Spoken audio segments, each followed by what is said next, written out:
আমি বলছিলাম মানুষের ঈমানকে নষ্ট করতেছেন এই বয়াতি, চ্যালেঞ্জ করে, চ্যালেঞ্জ। গান বাজনা হারাম ঘোষণা করতে পারলে সে নাকি 50 লাখ টাকা দেবে।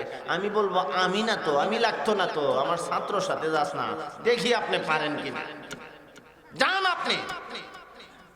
এই জন্য এ সমস্ত কথা আবার কিছু মানুষ বসে বসে শুনতেছে, মানুষগুলি তো আর বুঝে না, এদেরকে বুঝাইয়া সুজাইয়া তাদের ঈমানকে নষ্ট করে দিচ্ছে। জোরে এখন ঠিক কি ঠিক না? আরো জোরে বলেন ঠিক কি না?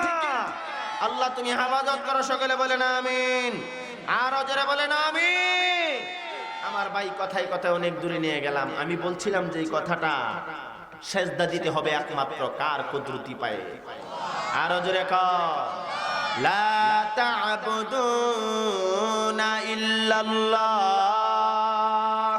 আল্লাহ ছাড়া আর কারো উপাসনা করা যাবে না। জোরে এখন ঠিক কিনা? এখন মানুষ বন্ডহীনের মায়ের সেজদা দিয়ে গুনাহ করে, পাপ করে, গান বাজনা করে, আছে কি নাই? আর জোরে বলেন। এই কথাটাই আমার আল্লাহ আমার তিলাওয়াত কি আয়াতে কারিমায় বলেন, ও দুনিয়ার মানুষ, কিভাবে তোমরা গান শোনো, নাফরমানি করো, নামাজ ছেড়ে দাও, তোমরা না মরা ছিলে, আমি আল্লাহ তোমাদেরকে জীবন দান করেছি, ঠিক কিনা? আর জোরে বলেন, কাইফা তাকফুরুনা বিল্লাহি ওয়া কুনতুম আমওয়াতা ফাআহইয়াকুম সুম্মা ইউমীতুকুম সুম্মা ইউমীতুকুম সুম্মা ইউহয়ীকুম সুম্মা ইলাইহি তুরজাউন। সুবহানাল্লাহ। আর জোরে কোন, ও আমার ভাই, আমার আল্লাহ তিলাওয়াত কি আয়াতে কারিমায় বলেন, তোমরা কিভাবে আমি আল্লাহর নাফরমানি করো, তোমরা ছিলাম মরা, আমি আল্লাহ তোমাদেরকে জীবন দান করলাম।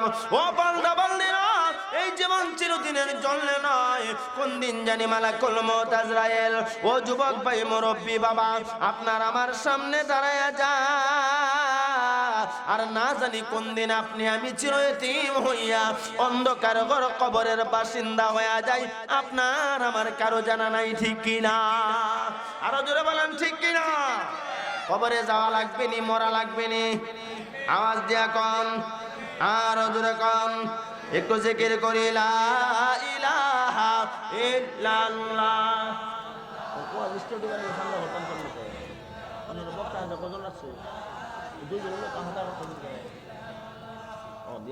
আমি তো আছি ঠান্ডা, একটু গোছাই না, কোনো সমস্যা?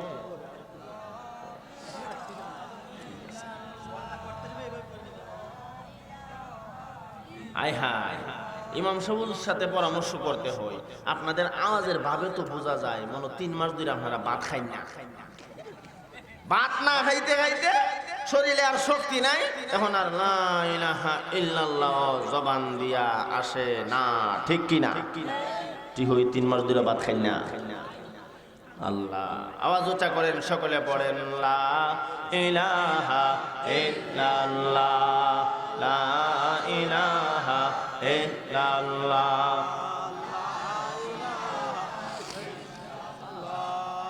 লা ইলাহা ইল্লাল্লাহ, লা ইলাহা ইল্লাল্লাহ, লা ইলাহা ইল্লাল্লাহ।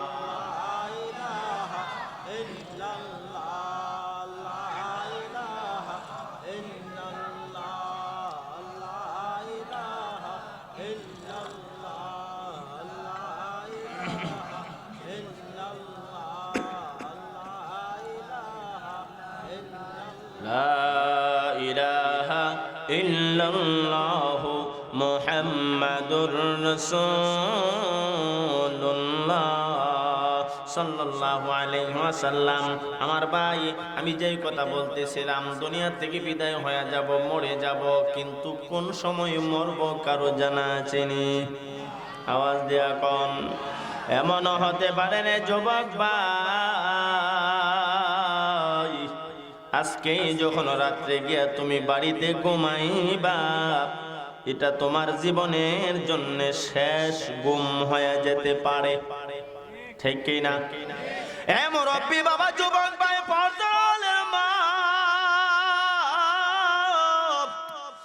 আজকের এই মাহফিলটাকে জীবনের শেষ মাহফিল মনে করে আল্লাহ দরবারে তাওবা করো আর বলো মালিক,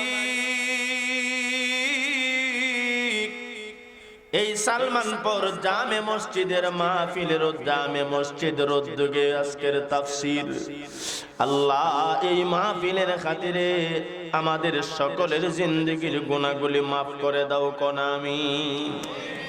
কারণ গুনাহ লইয়া না ফরমানি লইয়া অন্ধকার কবরে যেতে চায় না, জোরে হন ঠিক কিনা? গুনাহগার পাপিষ্ঠ না ফরমান গুনাহ লইয়া না ফরমানি নিয়া যদি দুনিয়া থেকে বিদায় হয়, এই গুনাহের কারণে না ফরমানির কারণে কবরটা কিন্তু জাহান্নামের গর্ত হয়ে যাবে, ঠিক কিনা? ও ভাই, আজকের আলোচনার ভিতরে আমরা কি বলবো? এই দুনিয়াতে ছিলাম না, আজকে আসি, হয়তো বা কালকে নাও থাকতে পারি। তো ছিলাম না, আল্লাহ পাক দুনিয়াতে দিলেন, আবার থাকবো না। মধ্যস্থলে অল্প কিছু দিনের জন্য কেন আল্লাহ দিলেন? একটাই কারণ আমার আল্লাহ বোঝাইতে চান বান্দারে, এই দুনিয়ার জিন্দেগি তোমার চিরস্থায়ী জিন্দেগি নয়, আখিরাত নামক একটা জিন্দেগি শুরু হবে যার শেষ নাই, ঠিক কিনা? এই জিন্দেগির শেষ আছে, কোন সময় জানি আপনি চলিয়া যান, আমিও চলে যাই, কিন্তু আখিরাত নামক একটা জীবন শুরু হবে, সেই জীবনের আর শেষ নাই, ঠিক কিনা? এই দুনিয়াতে আল্লাহ কেন পাঠালেন রে মুরব্বি বাবা?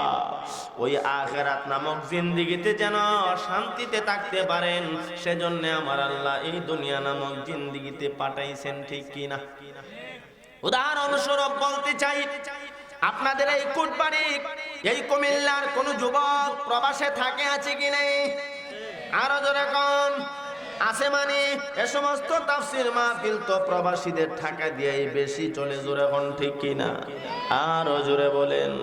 প্রবাসীরা ওই প্রবাসে গিয়ে এত কষ্ট করে লক্ষ লক্ষ টাকা ইনকাম করে পাঠায়, আর মসজিদ মহল্লা অথবা তাফসীর কমিটিরে বলে যত টাকা লাগবে দেব, তবে মাহফিলটা বড় করে করবা, আমাদের জন্য একটু দোয়া করবা, ঠিক কিনা? আরো জোরে বলেন ঠিক কিনা?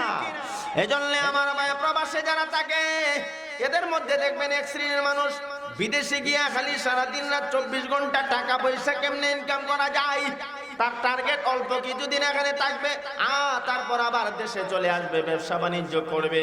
তার স্থায়ী ঠিকানা হলো আপনার সালমানপুর, ঠিক কিনা?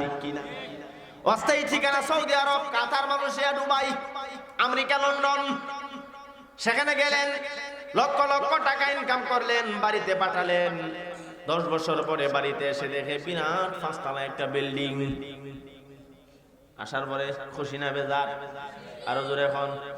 আবার দেখা যাক কোটবাড়ির এমন সন্তানও আছে বিদেশ গেছে, 10 বছর বিদেশ করে আসছে, আগে যেই ঘরটা রেখে গিয়েছিল এখনো সেই ঘরটা পরিবর্তন নাই, আছে কি নাই? এর মানে কি? সে যে বিদেশ গেল কোনো কষ্ট করে নাই, আরামের সাথে জিন্দেগি খাটায় আসছে, ঠিক কিনা? আর জোরে বলেন। উদাহরণ দিয়া বোঝাইতে চাই, আমার আল্লাহ আমাদেরকে দুনিয়াতে পাঠাইছেন প্রবাসী জিন্দেগি দিয়া। আমার আল্লাহ বোঝাইতে চান রে বান্দা, তুমি দুনিয়া থেকে বিদায় হওয়ার পর তোমার চিরস্থায়ী ঠিকানা ওই জান্নাতের বাড়িটাকে সাজানোর জন্য তোমাকে আমি আল্লাহ দুনিয়াতে পাঠাইলাম, এর মানে প্রবাসে পাঠাইলাম। এই প্রবাসী জিন্দেগির মাধ্যমে, এই দুনিয়ার জিন্দেগির মাধ্যমে আখিরাত নামক যে জিন্দেগি আছে সেখানের ঘর বাড়ি তৈয়ার করার জন্য, ঠিক কিনা? যুবক বিদেশ যাই, দেশের মধ্যে টাকা পয়সা পাঠায় বিল্ডিং বানানোর জন্য, যখন ঠিক না আরামে কিছুদিন থাকবে, ঠিক তেমনি ভাবে আমার আল্লাহ দুনিয়াতে পাঠাইলেন, প্রবাসে পাঠাইলেন, আর বোঝাইলেন বান্দা তোমারে অল্প কিছু দিনের জন্য পাঠাইলাম। তুমি দুনিয়া থেকে বিদায় হইয়া যখন কবরে আসবা, হাসরের মাঠে দাঁড়াইবা, তখন বুঝবা এই দুনিয়াতে গিয়া তুমি কি করলা, ঠিক কি ঠিক না? সহজ কথা আমরা বুঝতে চাই, এই দুনিয়াতে আল্লাহ কেন পাঠালেন ভাই? কেনই বা দুনিয়াতে আসলাম? একমাত্র পরকালের জিন্দেগি, কবরের ফুজি, ওই আল্লাহর তৈরি জান্নাতের মালিক হয়ে দুনিয়া থেকে বিদায় হওয়ার জন্য আল্লাহ দুনিয়াতে পাঠাইছে, ঠিক কি না? এখন আসেন, দুনিয়াতে আসছি জান্নাত কামাই করার জন্য, বেশিরভাগ মানুষ জাহান্নামের দিকে ধাবিত হয়ে যাচ্ছেন। ঠিক কি ঠিক না? আওয়াজ দিয়া কোন? আপনাদের এই কোম্পানি সালমানপুর এই মানুষগুলি নাকি আরো আছে।